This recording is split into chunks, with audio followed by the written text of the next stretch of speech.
I'm going to discuss the Qur'an. I think it's a very important topic because the Qur'an, which is the basis for the Islamic way of life, has been abused in many ways. Abused by the Muslims and abused by the non-Muslims also. The way the Muslims abuse the Qur'an is they don't read it, or they don't reflect upon it, or they don't analyze it and investigate it. And also it's abused by the non-Muslim community by also not reading it and analyzing it, but not also giving it any type of intellectual justice. What do I mean by this? I mean that when people view the Qur'an or any text, they come with emotional and intellectual baggage, hermeneutics, a frame of reference, and they get their values that they believe in, or some assumptions, or another frame of reference, and they try to superimpose it on a religious text, specifically the Qur'an.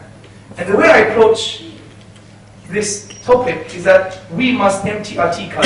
There's a Chinese saying, empty your teacup, because if it's full, you can't get more tea in it, right? And today it's like getting more tea, more information, more knowledge, more discussion. So therefore, the injustice that's been done to the Qur'an or any other religious text, or any text, as a matter of fact, is that we take our assumptions and our presumptions and our presuppositions and our frame of reference and our values, and we superimpose them on something new. And today, I think, is about emptying that teacup, removing those presuppositions, those alien values, the things that we already believe in, our assumptions, and not applying them or superimposing them on the Quranic text. I think that's the best way of trying to appreciate the truth of something or the reality of anything, because it doesn't skew the debate. So today's discussion is about the Qur'an, and I'm specifically going to talk about two main miracles of the Qur'an. The first miracle is the linguistic and literary miracle of the Qur'an. The second miracle is what I call a values miracle. The Qur'an can be called a miracle of values. Now what do I mean by this? Well, I'm going to leave it to your own imagination. I'm going to present that in the second part of the presentation. Now, I'm going to talk about the first part of my presentation, which is the unique literary and linguistic feature of the Qur'an that renders it a miracle. God, Allah says in the Qur'an, أعوذ بالله من الشيطان الرجيم بسم الله الرحمن الرحيم اقرأ باسم ربك الذي خلق. These were the first few words revealed unto the Prophet Muhammad sallallahu alaihi wasallam, peace and blessings be upon him, over 1400 years ago. These first few words were the paradigm shift. They totally de-scoped everything. It totally changed everything. From economics to society to politics, and specifically and significantly, it de-scoped the Arabic language. It turned the Arabic language on its head. These first few words had a dramatic intellectual impact on a savage desert Arab nation. For example, the popular historian Karen Armstrong, she states, it is as though Muhammad sallallahu alaihi wasallam had created an entirely new literary form. Without this experience of the Qur'an, it is extremely unlikely that Islam would have taken root. So the first few words revealed unto the Prophet Muhammad sallallahu alaihi wasallam had a dramatic effect on the world we live in today and on the world of Arabic literature. But the Qur'an's impact was not only because of its first few verses. The Qur'an's impact was because of its message. Its impact was because of it tries to impose itself on you. The Qur'an, frankly, tries to impose itself on brother, sister, and friend. The Qur'an tries to impose itself on you. But this imposition is not a negative one. It is a positive one. Why do I say this? Because the Qur'an was to engage with your mind. It wants to tease your inner dispositions. The Qur'an wants to agitate your aqliyah, your intellect, and your nafsiyah, your emotional dispositions, your psychology. The Qur'an wants to tease and agitate it so it can awaken you to certain realities. And how does one do this? I come from a psychology background, and psychologists, what do? They want to agitate your intellectual and your emotional capacities. For psychologists, they ask you questions. How are you feeling, sir? What is your perspective on this, madam? The Qur'an does exactly the same thing. أَوَلَمْ يَتَفَكَّرُوا فِي أَنفُسِهِمْ. The Qur'an says, do they not reflect within themselves? Do they not reflect within their psychological and physiological makeup? Reflect. This is how the Qur'an tries to agitate intellectual and emotional awareness by teasing the mind and teasing the emotions to bring about some form of understanding of the true reality. But the Qur'an goes much further than this. The Qur'an not only asks questions, but it goes much further than this. When the Qur'an talks about the oneness of God, Tawheed, when the Qur'an talks about the orbits, the sun, the stars, the natural phenomena, it usually ends with the following psycho-linguistic strategy. With a certain strategy, it ends by saying, for those who know, for those who use their minds, for those who reflect.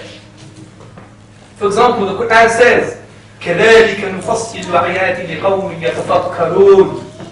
Thus do we explain our signs, our proofs, our evidences for those who reflect. يَتَفَكَّرُونَ.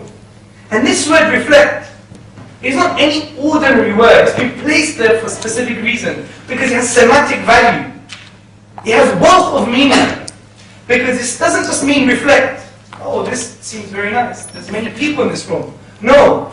This word يَتَفَكَّرُونَ actually means the thing you're reflecting upon, you must acknowledge, understand, and seek its implication.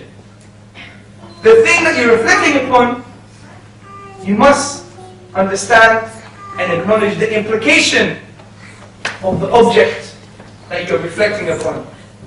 So the Qur'an does indeed attempt to agitate the intellectual and emotional capacities of the human being.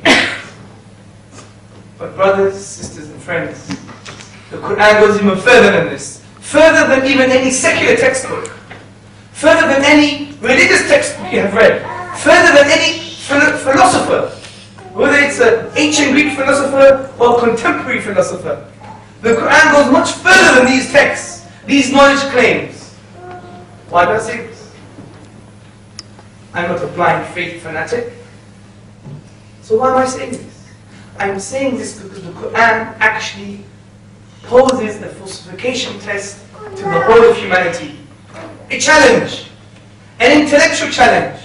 The Qur'an says in Surah Buckner, chapter 2, verse 23, وَإِن كُنْتُمْ فِي رَيْبٍ مِّمَّا نَزَلْنَا عَلَىٰ عَبْدِنَا فَأْتُوا بِسُورَةٍ مِّن مِّثْلِهِ وَادْعُوا شُهَدَاءَكُم مِّن دُونِ اللَّهِ إِن كُنتُمْ صَادِقِينَ. And if you, talking to the whole of humanity here, if you are in doubt about that which we have sent down to our servant, referring to the Prophet Muhammad sallallahu alaihi wasallam, then bring a single chapter like it, which is only 3 lines long. Bring a single chapter like it, and call on your witnesses and your supporters besides God, besides Allah. If you are sadiqeen, if you are truthful. Now, according to the Quranic exegetes, those who explain the Quran for us, the classical tradition, such as Ibn Kathir, Jalalain, and there's chains of knowledge, chains of narration attributed to the companion of the Prophet Muhammad sallallahu alaihi wasallam, Ibn Abbas, may Allah, may God be pleased with him. They conclude there is an ijma'a, a consensus amongst classical scholarship, and to be honest, even amongst Western scholarship, such as Aubrey, Marble, Shamir, Jones, Lawrence. They conclude that this challenge has something to do with the nature, the feature, and the style of the Quranic language. There's something special about the language in the Qur'an. Something unique, something wonderful, something amazing, something awe-inspiring, something beyond this world. And this has a historical context, because we know at the time of revelation over 1400 years ago, the Qur'an was revealed onto a people who were the best at expressing themselves in the Arabic language. The Quraysh, the Arabs at that time, they were Arab linguists par excellence. They were the best. As the Arabs say, khalas, full stop. There is no debate about this. They were the best at expressing themselves in the Arabic language. For example, Ibn Rashid, a famous historian, he states, whenever a poet emerged in an Arab tribe, other tribes would come to congratulate, feasts would be prepared, the women would join together on lutes as they do at weddings, and old and young men would all rejoice at the good news. The Arabs used to congratulate each other only on the birth of a child, and when a poet rose among them. So the Qur'an came to challenge humanity, and it also came specifically to challenge the Quraysh, to challenge the Arabs at the time of revelation. And we know all of these challenges failed. And how do we know this? And this is a motivation for the sisters. There is a sheikha, a woman scholar from Al-Azhar University who died in 1970s. And she developed a book that compiled all the challenges to the Qur'an and proposed her responses and her refutation to all those challenges of the Qur'an. Her name was Aisha Abdul Rahman, also known as Bint Shati. And this was a woman preserving the intellectual heritage of the Islamic way of life. And this is reflected amongst the Western scholarship also.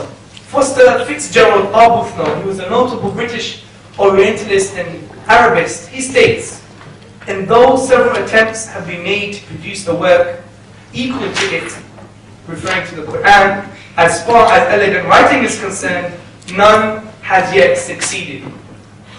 So we can establish now there's something special and unique about the Qur'an. But what is this special nature or feature? Well, there are four main arguments, and I'm going to summarize these four main arguments for you now. The first argument is that the Qur'an is a unique literary form.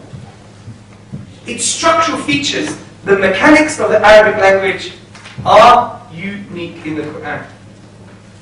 Generally, in the Arabic language, we have two main forms of speech. We have prose and we have poetry. Now, prose can be subdivided in two other categories called rhyme prose and normal speech, also known in Arabic as saj'a and mursal. Now, rhyme prose is defined in the following way.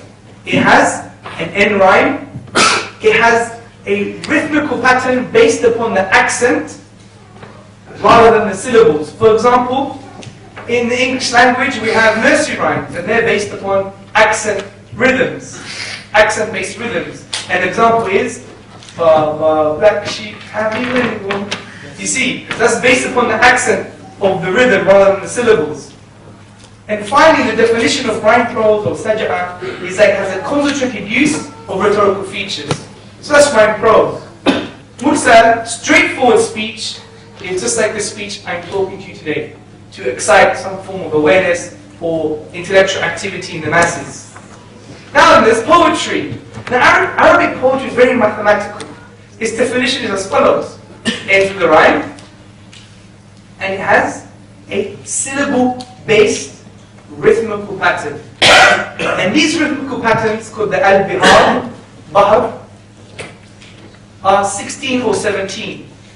And pre-Islamic and post-Islamic poetry, according to Luis Chico, who did an analysis of pre-Islam and post-Islam poetic literature, and concluded that all of this poetry referred to these 16 or 17 rhythmical patterns. Now, one of these rhythmical patterns, for example, called at-tawil, goes like this. Ba, ba, ba, ba, ba. That's the rhythm of the poem. So that's poetry. Now when we're trying to get these measurements, these yardsticks, these descriptions, and try to superimpose them on any chapter of the Qur'an, we understand that the Qur'an is not rhyme prose, it's not straightforward speech, and it's not poetry. Rather, the Qur'an is a unique text with regards to the structural features of language. Just like Arthur J. Arbery, the famous Orientalist and translator of the Qur'an, he said the Qur'an is neither prose nor poetry. And also Taha Hussein, a famous Egyptian Arabic literature, he said the Qur'an is neither verse, it's not poetic, and it's not prose. Rather, it is Qur'an. The second argument is more based upon modern day linguistics, contemporary linguistic theory. And the second argument is that the Qur'an is a unique linguistic genre, which basically means the Qur'an takes two features of language and marries them together in such a way that if you were to strip those features away, you would cease to hear something like the Qur'an. It would cease to be a Qur'an. And these features are rhetorical features and cohesive features. Rhetorical features in the Arabic Islamic tradition is language that intends to please and persuade. And cohesive features is, for example, grammatical particles that intend to link concepts and ideas and words together. A very simple one is the conjunctive particle wa, which basically means and. Can also indicate things happening in parallel. But it links things together, it acts like a cohesive device. So the Qur'an captures rhetorical language and cohesive language and marries them in such a way that if you try to strip those features away from the Qur'an, it would cease to sound like a Qur'an. The third example, or the third argument rather, is that the Qur'an can only be described as a peak of eloquence. Its language is superior. Now what do we mean here by eloquence?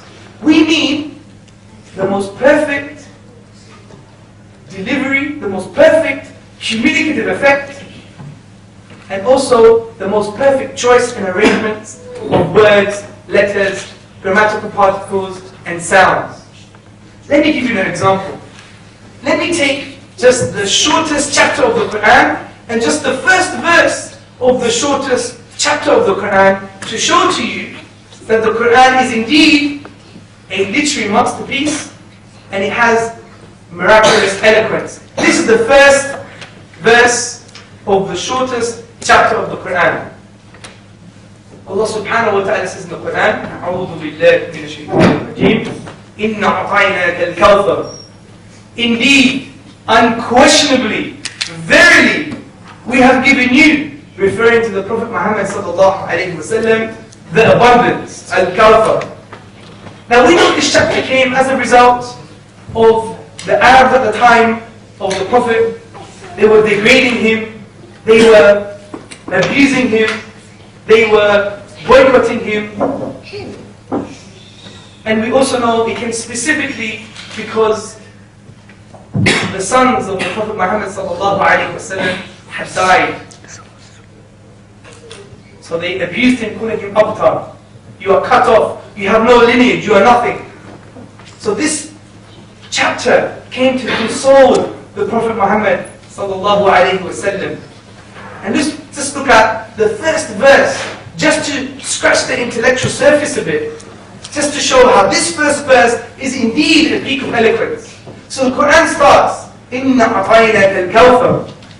Inna here, the emphatic particle, indicating surety, unquestionably, indeed. And it also chooses the personal pronoun for we. Allah, God, the speaker, talks about himself as we, indeed we. Instead of using Rabbika, your Lord, it uses we. Why is that? Because when we look into the Quran, the personal pronoun we is used for majesty and power and ability. When it talks about ability and punishment, for example, Allah refers to himself as we, which indicates ability. So this is a perfect choice of pronoun here, because Allah or the Quran is saying that something is being given to the Prophet Muhammad sallallahu alaihi wasallam. So to make it of more impact and more surety, it uses the personal pronoun we for majesty, ability, and power. Then also we have the word atayna. Now this word is the most perfect word for this context. Why is this the case? Because if we were to compare this word with similar words in the Arabic language, specifically in the classical dictionaries of Arabic, we could not find a better word. Why is this the case? Because this word has two added connotations not found anywhere else in the Arabic language. Two added connotations. And these connotations are as follows. It is that the thing that you are giving, you own. Which indicates more surety and more emphasis. Secondly, the thing that you are giving with your own hand. Which indicates even more of a surety and ability. So this word is the perfect choice of word here. And then finally, we have al-kawthar, the abundance. Now we know, according to the hadith literature, which are narrations attributed to the Prophet Muhammad sallallahu alaihi wasallam, that this word means a river in paradise. So it has a Sharia meaning here. But according to Qurtubi and Ibn Taymiyyah, and I believe Ibn Abbas, this word also has semantic value. It has multi-layered meanings. The triliteral stem for this word is kafara, which you could have many words such as kathir, which means plentiful and many. So this word also means many, plentiful, and abundance. And it doesn't only refer to a river in paradise. So it has multi-layered meaning here. But specifically what is greater here is the placement of the word. According to Qurtubi, he said the placement of this word is unique. It's at the end of the verse. Because God is saying plentiful. The plentiful of what? The plentiful of companions? The plentiful of believers? It's not qualified by anything. It's open-ended. And it's a rhetorical device called ellipsis, which basically means that you make a statement and you do not qualify it to indicate much in this context. So let us review just these few, 3 or 4 letters here, words here. Inna a'tainaka al-kawthar. Verily, we have given you the abundance. We start with emphasis, emphatic particle inna. The perfect choice of pronoun, we. The perfect choice of meaning, atayna, which has greater semantic value, the greater perfect choice of al-kawthar, the word here, because it has multi-layered meaning, and its placement in the position of the verse, which is at the end, meaning plentiful of everything. Because we know the Prophet Muhammad ﷺ is guaranteed Jannah. We know the Prophet Muhammad ﷺ is going to have the highest status in Jannah, paradise. We know the Prophet Muhammad ﷺ had victory in his political life and his spiritual life. We know the Prophet Muhammad ﷺ was the leader of all the prophets. He was the imam of all the prophets, including Isa, Jesus alayhi salam, and Musa alayhi salam. And also, we know the Prophet Muhammad ﷺ had the most companions. So indeed, Allah, God, has indeed given the Prophet Muhammad ﷺ abundance of everything. So this is the unique feature of the Qur'an. The third argument here, which is eloquence. And we, just superficially looking at the first verse of the shortest chapter in the Qur'an, we can come to the conclusion that if we were to take away the words and try and put better words in a different order, a different placement, a different meaning, we could not do so. They'd be all divinely put there. The last argument, the fourth argument, is the abundance of rhetorical features. Now, as I said, rhetoric in the Arabic Islamic tradition means language that intends to please and persuade. And the Qur'an, according to Abdul Rauf, Abdul Halim, Abu Musa, many other contemporary linguists and past linguists like Abu Rumani and Al-Baqilani, they say that the Qur'an is a sea of rhetoric. It has more rhetorical features than any other text, past or present. And some of these features include analogy, alliteration, antiphrasis, antithesis, accidenton, assonance, cadence, isocolon, metaphor, parenthesis, polyton, rhetorical question, stress. The Qur'an is a sea of rhetoric. unparalleled, and cannot be compared with any other text, past or present. Now, the Qur'an is unique. We can argue that.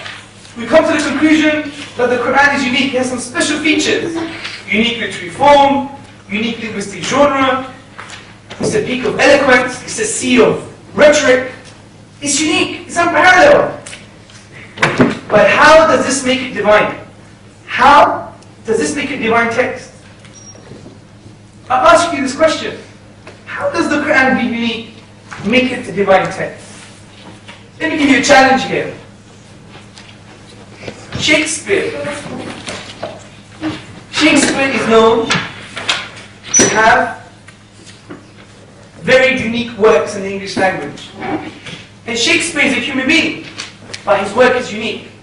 So if the Qur'an is unique, then therefore it can also be from a human being, because Shakespeare is unique. However, there's a problem here. Shakespeare's work has to do with a different type of uniqueness. Shakespeare's work has to do with the aesthetic reception. How the language is grabbing your attention. It's about aesthetics. How awe-inspiring Romeo and Juliet may be, or Macbeth, or any other of his plays. But the Qur'an's uniqueness is not only due to the aesthetic reception.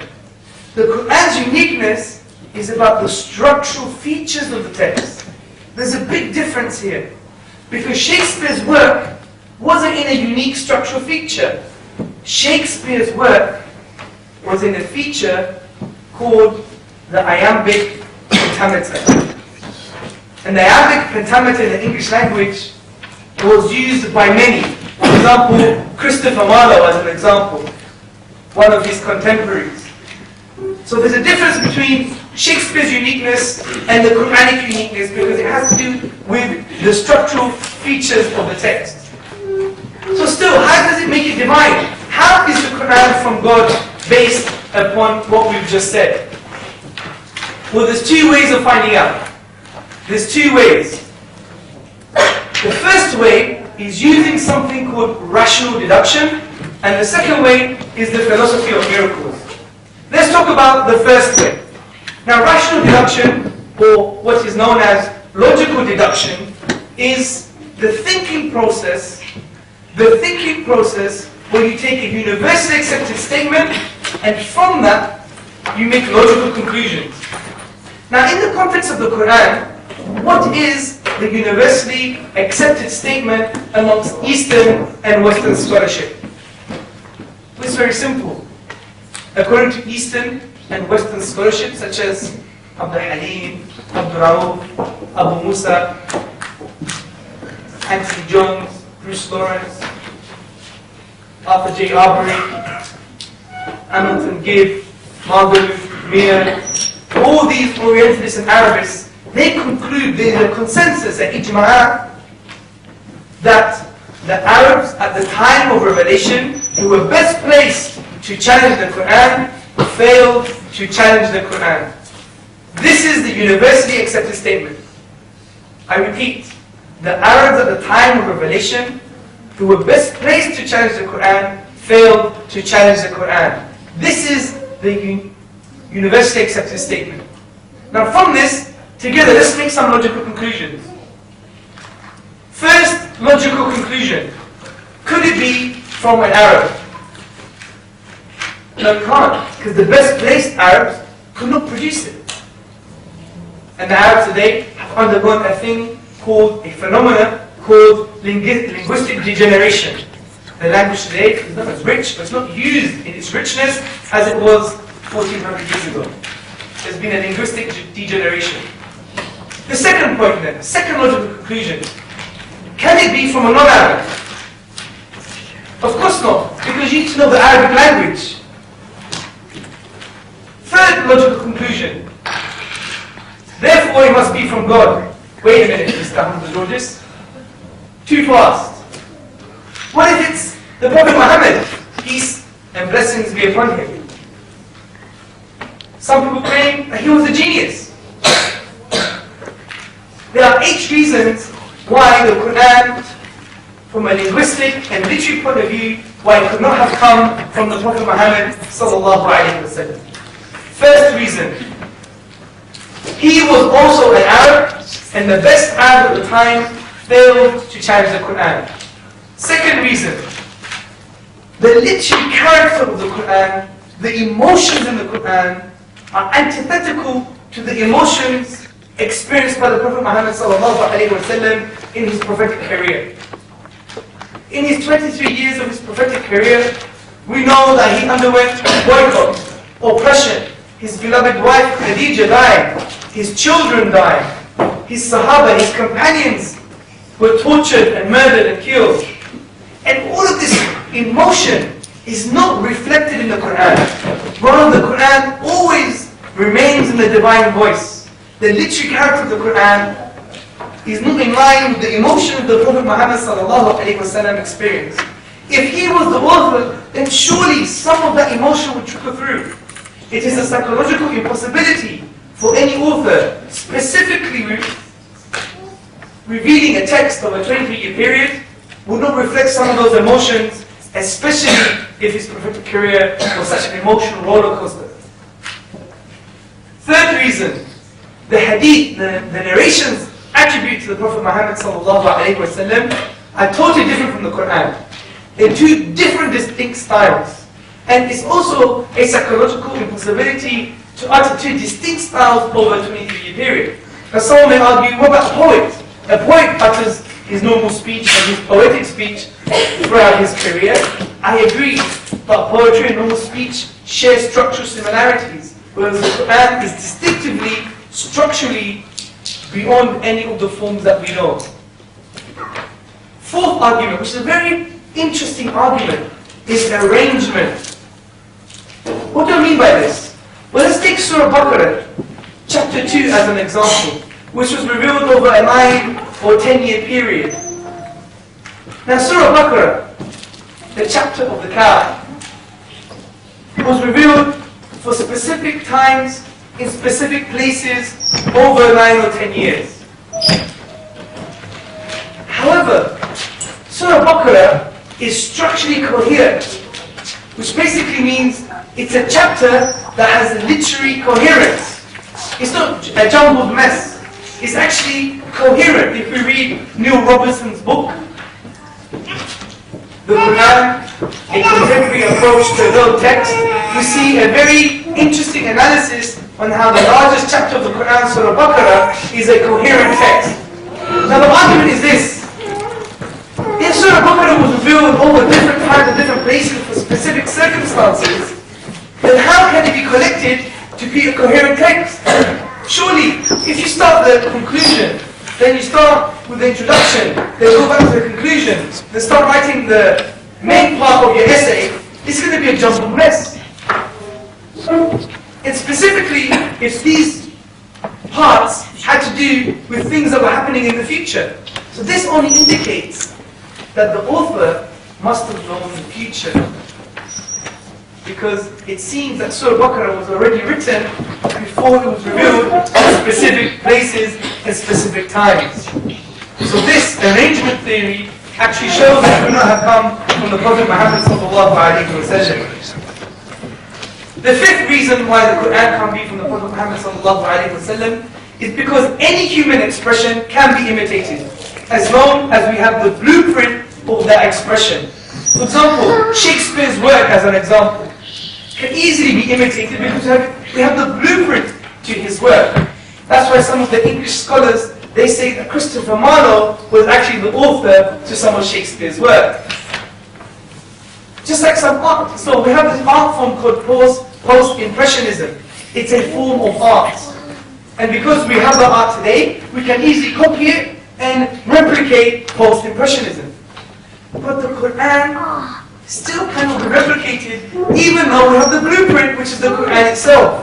We can read the Quran, we can understand the Quran, we can hear the rhythm of the Quran, we can see the placement of the words, the meaning of the words, and their order. So we have the blueprint of the Quran, but even so, we cannot imitate it.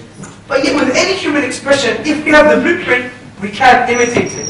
This is why, again, it could not be from the Prophet Muhammad sallallahu alaihi wasallam. The sixth aspect why the Qur'an can't be from the Prophet Muhammad sallallahu alaihi wasallam is because the Quraysh, the Arabs at the time of revelation, never accused the Prophet of being the author. They'll say, this is magic. Or he learned it from someone else. They never accused him of being the author. The seventh point is that there are some statements in the Qur'an that actually rebuke the Prophet Muhammad sallallahu alaihi wasallam.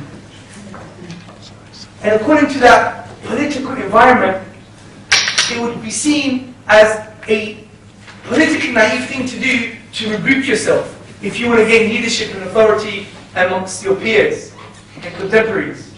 But yet the Qur'an rebukes the Prophet Muhammad sallallahu alaihi wasallam. Eighth point is that the Prophet Muhammad sallallahu alaihi wasallam actually, he didn't have any sort of schooling in the arts of rhetoric and eloquence. So for all these 8 reasons, it is impossible to say that the Prophet Muhammad sallallahu alaihi wasallam is actually the author of the Qur'an. So let's go to our next logical conclusion now. It must be from God then. No. Mr. Hamza Tzortzis, you're going too fast again.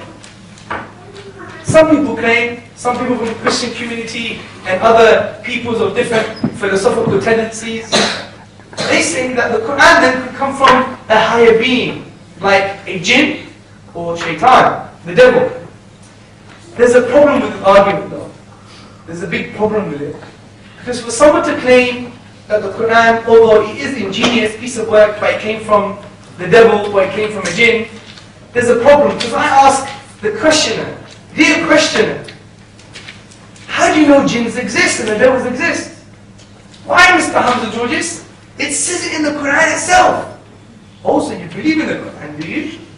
Do you see the problem here? It's circular reasoning. In order for them to justify their claim that the jinn or shaitan is the source of the Qur'an, they have to first justify that these 2 sources exist. And if they use the Qur'an, then they don't have to disprove the Qur'an because they believe its knowledge claims are correct. And then if they say, well, the Bible, the Torah says so, then the argument is not if the Qur'an was expressed by a jinn or a devil, but rather the argument is your Bible or your Torah true? Because if you believe what they say, they must have some form of justification. They're making knowledge claims about things we cannot see. So how do you believe them, sir? Then they have to have a discussion. The onus of proof is on them to prove the divinity of those 2 texts. So let's go to the last possible logical conclusion. Let's repeat. It can't be an Arab. We gave the reasons. It can't be a non-Arab. We gave the reasons. It can't be the Prophet Muhammad sallallahu alaihi wasallam. We gave 8 detailed reasons. It can't be from a jinn or a devil. We've just given the reasons. So who is it next? Who is it from next? We are grasping at intellectual straws here. We cannot find a naturalistic explanation.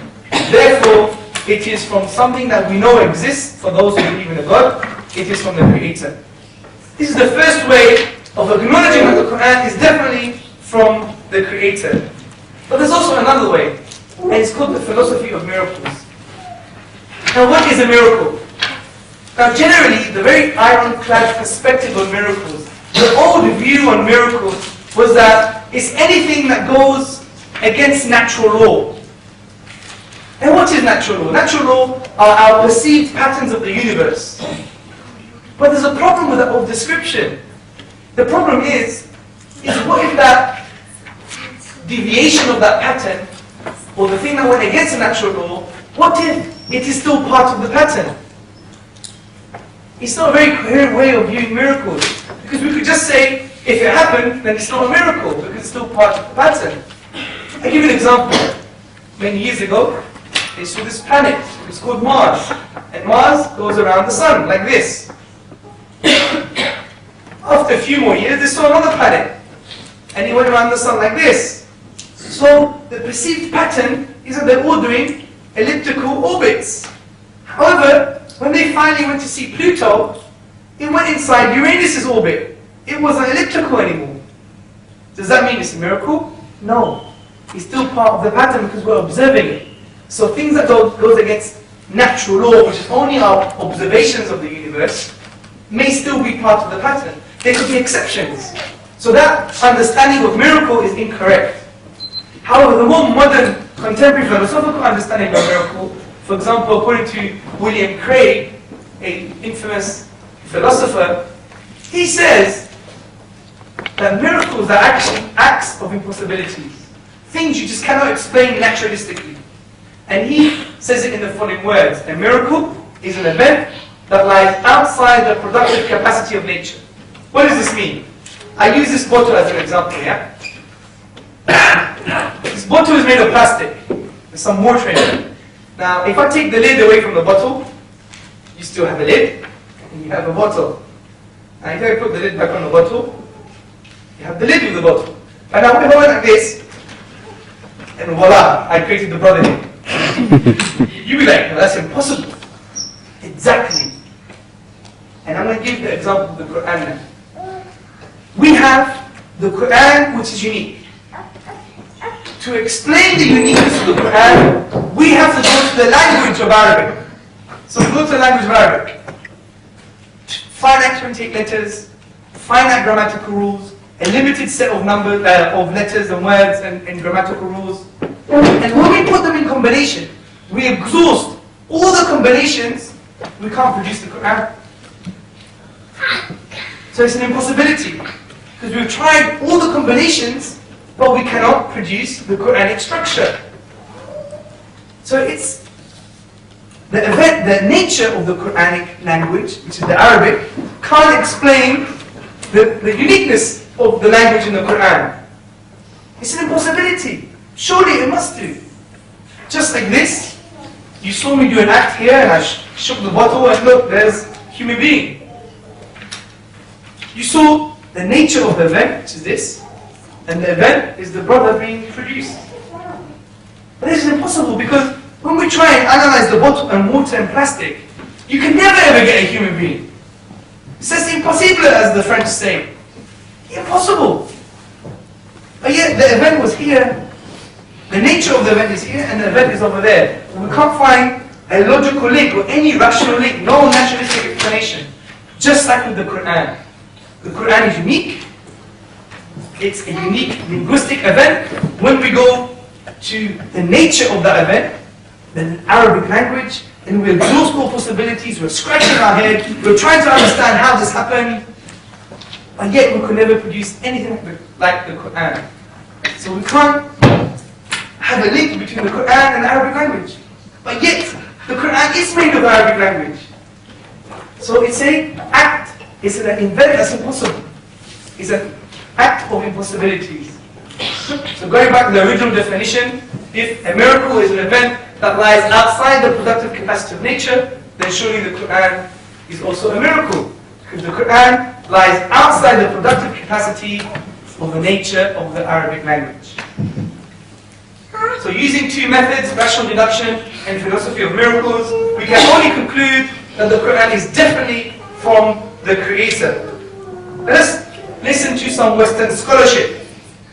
The highly acclaimed professor and Arabist, Hamilton Gibb, he says the following: the Meccans still demand of him a miracle, and with remarkable boldness and self-confidence, Muhammad appealed as a supreme confirmation of his mission to the Qur'an itself. Like all Arabs, they were connoisseurs of language and rhetoric. Well then, if the Qur'an were his own composition, other men would rival it. Let them produce 10 verses like it, and if they could not, and it is obvious that they could not, then let them accept the Qur'an as an outstanding evidential miracle. Paul Casanova in April 1909 at the College of France, he said, whenever Muhammad was asked a miracle as a proof of the authenticity of his mission, he quoted the composition of the Qur'an and its incomparable excellence as proof of its divine origin.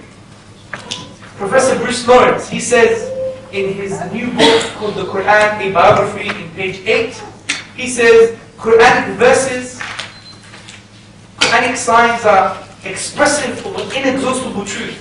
They signify meaning laid within meaning, light upon light, miracle after miracle. And one of my favorites, Reverend R. Bosworth Smith, he concludes in his book, Muhammad and Mohammedanism, he says that the Qur'an is a miracle of purity of style, of wisdom and of truth. It is the one miracle claimed by Muhammad, his standing miracle, and a miracle indeed it is. This is the literary and linguistic miracle of the Qur'an. Now, I also talked about the values miracle of the Qur'an. And what does this mean? I'm going to briefly discuss the values miracle in the Qur'an also. Well, Kenneth Cragg was a professor at Oxford University. And Kenneth Cragg, he wrote in his book the following about the Qur'an. He says, multitudes of mankind will need to be guided and persuaded Qur'anically. And this leads to my second part of my presentation on the values miracle of the Qur'an. So we've already discussed the linguistic and literary miracle of the Qur'an. And using scholarly work and a scholarly approach, we came to a conclusion at the end, using rational deduction and the philosophy of miracles, that the Qur'an can only be from the divine. But let's talk about the values miracle. You may be so confused. What am I talking about, the values miracle?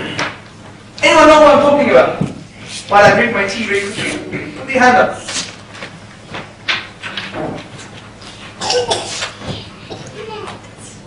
Come on, anyone know? Have a guess. Come on, this is Swansea University. It's the center of the hive of intellectual activity. Surely you can guesstimate, which is guess and an estimate put together. Okay, because you're very shy. Oh, thank you. I think it means the human and societal values. Thank you. Someone's been listening and he also has a pen, writing notes. MashaAllah. Okay, he's right. What I'm talking about is, if the Qur'an, its values, its societal values, has done something that no one has been able to do, then surely it's also a miracle of values. I appreciate that my main presentation was about the unique literary form and the structure and the miraculous nature of the Qur'an, and we've concluded that. But just to make the Qur'an a bit more real in life, I'm not one to talk about intellectual gymnastics. We could do intellectual gymnastics all day. Yeah? With our brains, muscles in our mind. Although the mind has no muscles, but I think you get the point. I want to make the Qur'an real. That it has affected people and it has produced positive solutions for mankind. I'm going to use contemporary society as an example. And we could discuss this and you can elaborate this more in the question and answers. Generally, in modern day society, specifically in the Western society, we in the West, we are governed by a set of ideas called liberal values or liberalism. In political philosophy, it's called liberalism. Now, liberalism focuses on two key aspects, which is individual rights, the primacy, the priority of individual rights, and an emphasis on individual freedoms. Now the underlying presupposition, the underlying premise for these political values is this core idea called atomism, or in popular language discourse is called individualism. For example, the political philosopher Charles Taylor, he states, the very idea of starting an argument whose foundation was the rights of the individual would have been strange and puzzling. He's referring to historical context here. He says, why do we even begin to find it reasonable to start a political theory with an assertion of individual rights and to give this primacy? The answer to this question lies in the hold on us of what I have called atomism, or what some people say, individualism. Now what is individualism? Well, individualism is viewing the human being, brother, sister and friend, as an abstract entity divorced away from social obligations and attachments and responsibilities and any form of social link. This is atomism, this is individualism. And the premise here, the Qur'an views individualism, and many other political philosophers also, views individualism as something false. It just doesn't make any sense. Why is that the case? A few main reasons. One, there are social attachments that make up who we are as a human being. Two, aims and values must be considered when trying to understand a human being or society, and aims and values can only be understood in a social context. There is a dynamic link between the individual and society individual. It's not just individualistic. For example, the famous social constructionist Vivian Mayer, she says, and she uses a capitalist society as an example. She says, for example, in a capitalist society, competition is fundamental. Society is structured around individuals and organizations that compete with each other for jobs, etc. So where competition is a fundamental feature of social and economic life, what you would get is competitive people. So there's a relation between individuals, their values, and society, and vice versa. So just to summarize what individualism is, the political philosopher, and she's a feminist actually, political philosopher Marian Friedman, she says, individualism considers human beings as social atoms, abstracted from the social context, and disregards the role of social relationships and human community in constituting the very identity and nature of individual human beings. Now this is the problem. I would argue that this is the problem in our modern day societies, specifically America and Britain. Why do I say this? Well, in Britain alone, there's over 48,000 rapes committed each year. 1 in 4 women are victims of domestic violence. We have knife crime on the increase.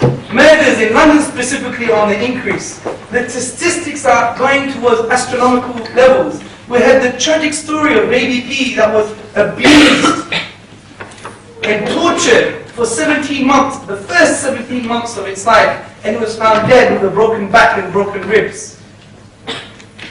This is the reality of today. It's specific to the vulnerable in our society. 7% of all children, 7%, that's a huge number, of all children suffer from a form of child abuse.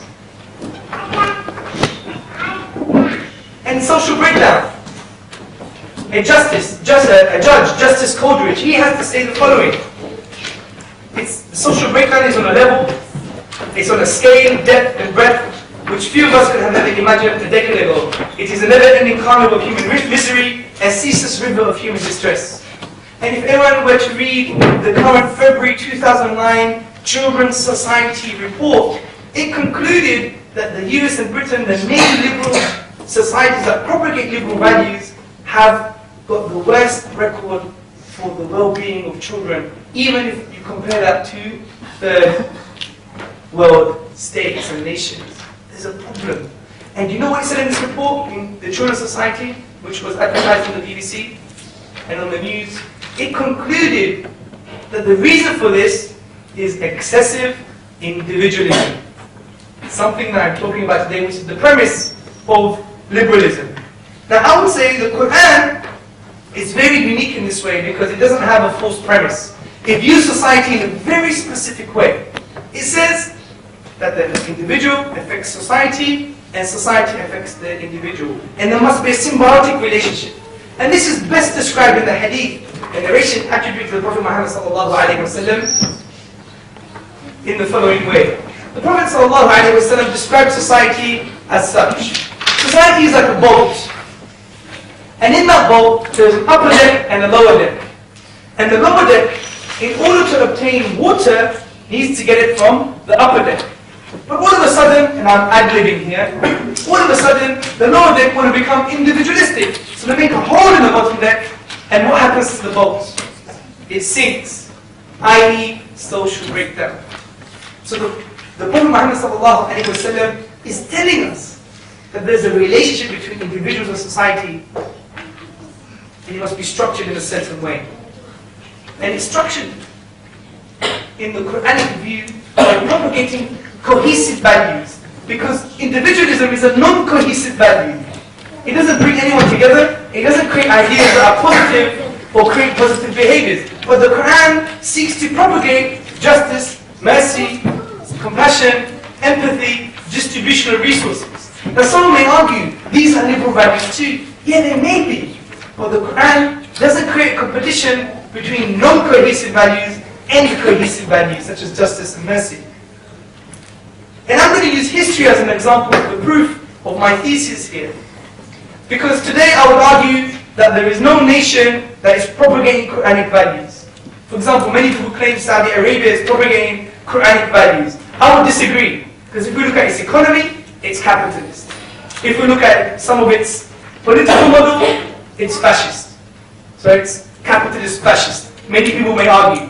I'm not saying this, but if we scratch the surface a bit, we look beyond the social system of Islam. We have women covered and men who pray. If we look beyond that, we see that it doesn't really have the Quranic values. So I have to use history because it did exist in history. And I'm going to use some fascinating results here. I'm going to use the Jewish community. Because the Jewish minorities have been oppressed by everyone. They've been oppressed by every ism and ideology. And look what the Jews had to say under Quranic values. And that's why I say it's a value miracle. Because under no other time have the Jews have said these statements and had such prosperity. And just listen to this. An Italian rabbi, Obadia Yare de Bettiloro, he traveled to Jerusalem, where we see many problems today, in 1486. And he wrote a letter to his father, telling him about the country and its people. He says, "The Jews are not persecuted by the Arabs in these parts. I have traveled through the country in its length and breadth, and none of them has put an obstacle in my way. They are very kind to strangers, particularly to anyone who does not know the language. And if they see many Jews together, they are not annoyed by it. In my opinion, an intelligent man versed in political science can easily raise himself to be chief of the Jews as well as of the Arabs." A Portuguese Jewish chronicler, Samuel Usk, elaborates on the Jewish migrant situation in the city of Salonika under Uthmani rule. He says, "The majority of my children who have been persecuted and exiled from Europe and many other parts of the world have taken refuge in the city, and she embraces them and receives them with as much love and goodwill as if she were Jerusalem, the old and ever pious mother of ours." Another Italian Jewish traveller, David de Rossi, traveled through the Ottoman Empire during the 16th century, and he documented his observance into the conditions of the Jews. He says in these words, "The exile here is not like in our homeland. The Turks, i.e. the Muslims, hold respectable Jews in esteem.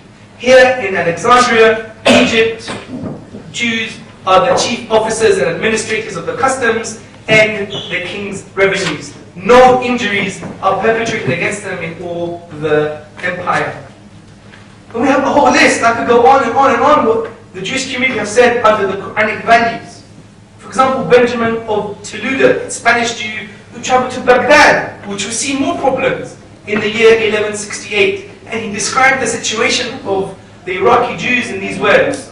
"In Baghdad, there are about 40,000 Jews, and they dwell in security, prosperity, and honor under the great Caliph."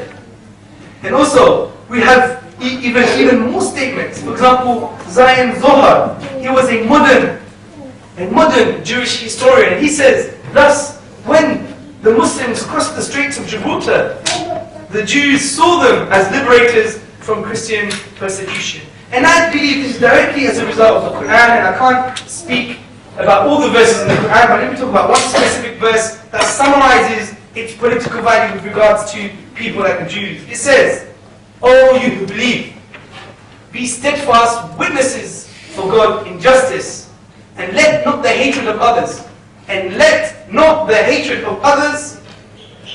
make you swerve from justice. Do justly, that is nearer to your duty. Observe your duty to God. Indeed, God is informed of what you do." To summarize my presentation, we can conclude that the Qur'an is a literary and linguistic miracle. Its uniqueness is due to its unique literary form, its unique linguistic genre, its unparalleled eloquence, it's the peak of eloquence, and it is a sea of rhetoric, has more rhetorical features than any other text.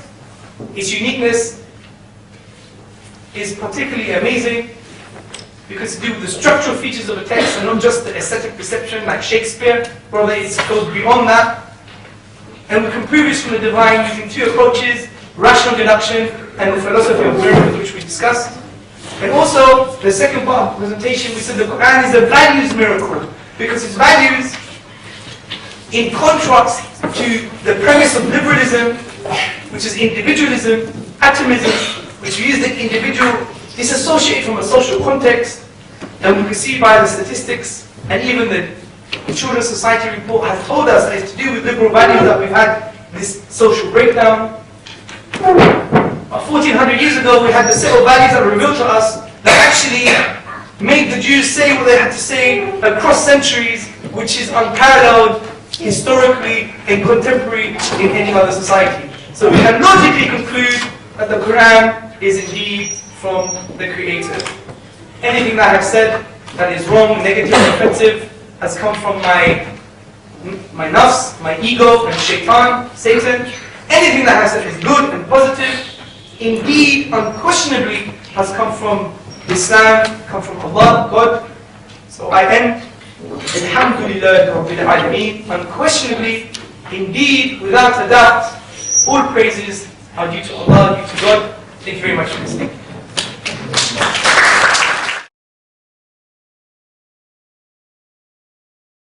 Okay, so that's a very, very deep question.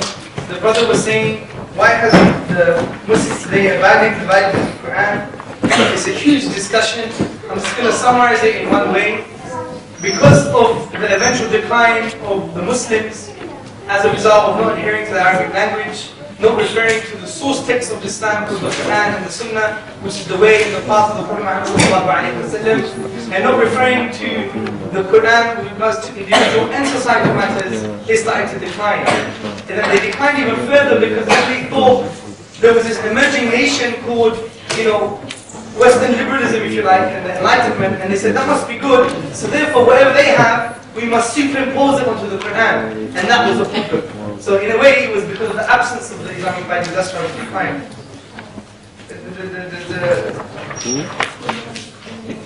Okay, I want to answer some of the basic questions.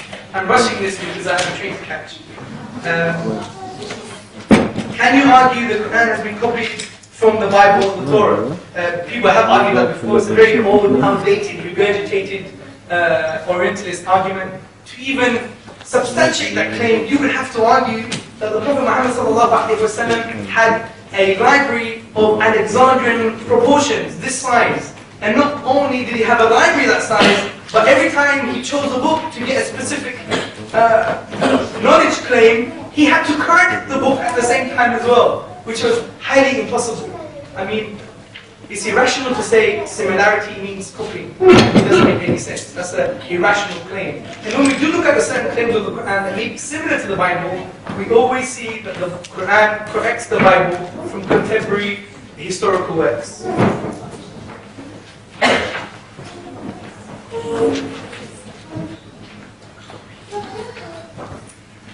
How can we make people interested to know the Qur'an? Very quickly, just read the Qur'an. Aisha said about the Prophet Muhammad that he was a walking Qur'an. So someone sees how someone is unique, individual, he or she is confident, is able, can have an intellectual discourse, can humble themselves, can speak to a wide range of people, has got good morals, good akhlaq, has got very good behavior towards his parents and towards other people, and is compassionate, but just, merciful, but stern when necessary. He's a holistic human being. Surely they say, where did they get this from? And you just show them where they got it from, which is the Qur'an.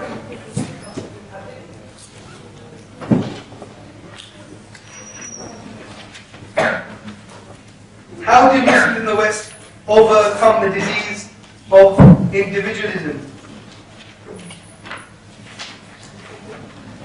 The way to do this is essentially by reflecting on the Qur'an and the Hadith, which teach us about our social obligations. It's very important. And another way of doing it is by showing the negative fruits of liberalism and individualism, such as the social breakdown we are witnessing today. And there's a key concept in Islam called commanding the ma'ruf and forbidding the munkar, commanding the good and forbidding the evil. And when we take this as an obligation, which is an obligation upon the Muslim, then they would understand that commanding the good and forbidding the evil is essential with regards to the obligations towards their Lord, and hence that concept itself takes you away from the individualistic outlook, because you would understand that you have to be part of the community to engage the good and forbid the evil. One more. Yeah. 5 minutes. Any more from the floor? Because you said that it is still people can't understand how Quran was made from the Arabic language. It's so deep. Can't it be that people still haven't fully understood the Quran itself? But many things in science, people believe in something. Excellent. See, the difference between science and language is this. Science, you have an infinite number of combinations of techniques and natural phenomena to observe to come to certain conclusions. Whereas language, you don't have an infinite number of techniques or phenomena to observe. You only have 28 letters and a limited amount of words. And the argument is that they have been exhausted and yet you cannot produce the Qur'an. What if you say that some of the alphabets maybe they've been lost at this time? That's impossible. That's conspiratorial. It's equivalent of me saying that the universe was created by a large pink elephant with feathers and lived on Pluto. I'll tell you why it's impossible. It's because the Arabic language is very unique, because it's been preserved pre-Qur'an and post-Qur'an. And it's been preserved in classical dictionaries, unlike any other text which has gone through a whole evolution. For example, English has changed. And English is a pidgin language. Many different languages came together and they spoke, and then English came about. Well, the Qur'an started from a certain root. It's a Semitic language, isn't it? So no one has ever claimed there was 25 letters of Arabic language, or there's going to be another 2. It's set and it's final with this case. So that claim can't be argued. It's an unsubstantiated claim because it has no evidence to prove the claim. You see, and that's why I said it's equivalent of me saying, an elephant lives on the Pluto. That you've got nothing to prove. There have always been that. There have been many languages which came forth back. Yeah, that's right. The reason languages have changed is because we've seen them change. That phenomena has been witnessed. With the Arabic language, the phenomenon of Arabic changing, one, has not been witnessed, and secondly, there was a mechanism in place throughout its history to actually preserve it. So to pose that claim, there's an absence of evidence, do you see? So a wise person, according to any philosophical tradition, David Hume for example, he would say, you take the greatest evidence. And the greatest evidence for your claim is that actually the Arabic has been preserved because there's evidence for it. There is no evidence for the Arabic language not being preserved. Because we can understand the Qur'an today, for example. It's been 1400 years. So the 1400 years we know it hasn't changed because we can still understand the Qur'an. There are so many other holy books which people still can't completely understand. So why couldn't it be the same with this? Yeah, I think you're missing the point. The point is, fine, those claims, that's true. Greek language has changed, many other languages have changed. But we're talking about the Qur'an here, isn't it? Yeah? And so you can't apply that concept onto the Qur'an or Arabic because the language has been preserved by the classical dictionaries, Ibn Maldul's dictionary for example, the classical traditions, the classical works. The Qur'an itself is the preservation of the Arabic language, and also there has been no manipulation of the Arabic language throughout its history. So to claim that it has been changed, you need evidence.